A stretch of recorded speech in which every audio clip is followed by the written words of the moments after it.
Alright, well, welcome back. We're working on the 2016 Hyundai Veloster DCT Turbo.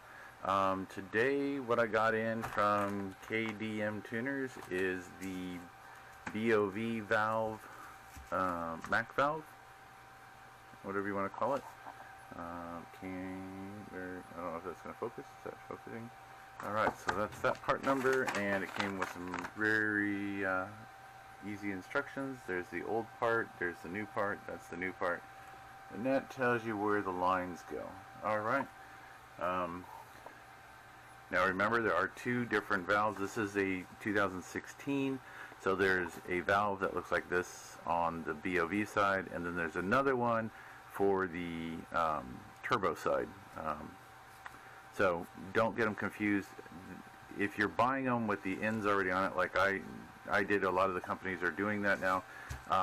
These only fit one or the other area, and they will be different. Even though the valve itself looks very similar, they will be different about what is here. On the turbo side one, this is a vent to atmosphere port, and then these two get to, one goes to the turbo, one goes to your vacuum source on the other side. So this is the blow-off valve side. So we're going to have one that goes to the blow-off valve, one goes to a vacuum source, and one dumps back into the intercooler, or pulls from the intercooler. So those will be the three lines that we hook up per what their instructions say. So it's just three lines. We'll take a look at the car and see where we're at. Alright, this should be fairly straightforward.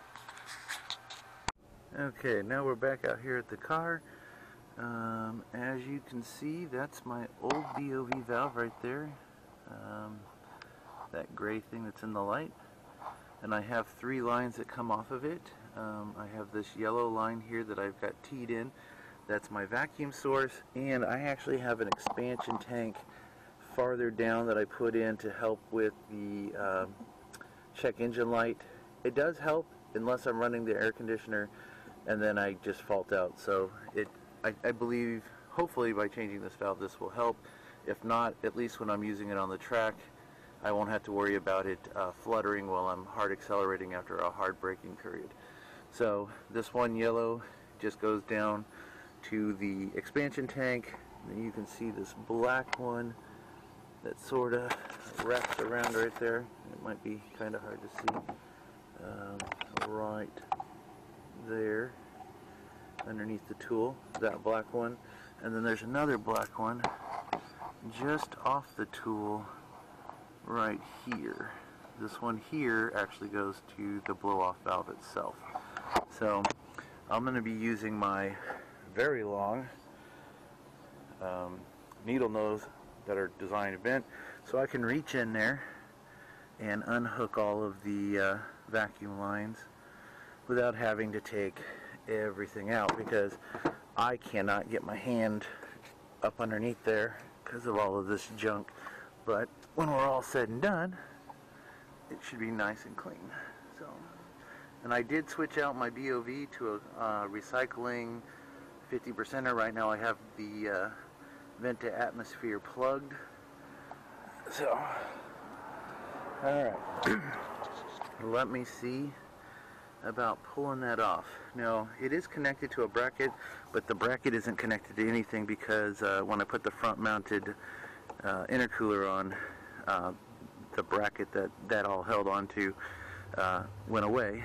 So it's basically just a bunch of zip ties holding everything up out of the way. Alright, let me start pulling lines and see where we're at. Alright, so I just reached down there and pulled off the one that's connected. The first one I did was the vacuum manifold, which is number 2, which is the one, of course, facing straight out. And all you got to do is, this is your vacuum manifold right here, and it wraps around and down. So, oops. Alright, so next thing I'm going to do is I'm going to start pulling the other ones. Alright, so the next thing I did, because it was just easier, was to plug in the wires. And all you got to do is pinch that wire down, push it off, pinch it down, and put in the new plug. Easy peasy. Okay, now I'll do the vacuum lines. Alright, so with it out, I can actually pull it out here towards the front of the car a little bit. A lot easier for me to work with. And so that's what we're doing. So, let's see here. So, the next one we're going to pull off is this one here. And if you follow my finger, it goes up. And that's our BOV line. So we're going to pull this one and then connect it to the valve. Okay, so I just unplugged the last line from the old valve, and I just got to put it in. This is number 1. This one's number 2. It goes to your BOV, and of course, number 3 goes back to your intake manifold. So, as long as you don't mess those up, you're good to go. So I'm going to get this last line plugged on there real quick. Let's see. How's that? Okay. So yeah, of course, with my big ass hands in the way, still can't see. So, slide that on. Now, I'm not a big fan of these little hose clamps because they don't seem to work very well with this valve, but you can get them on there so they're nice and tight and they won't go anywhere. Now, what I'm going to do is set that back up in there and then find something to zip tight to so it doesn't bounce around.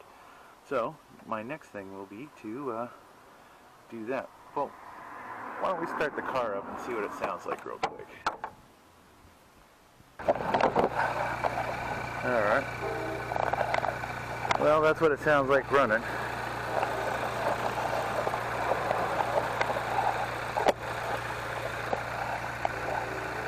Pretty quiet.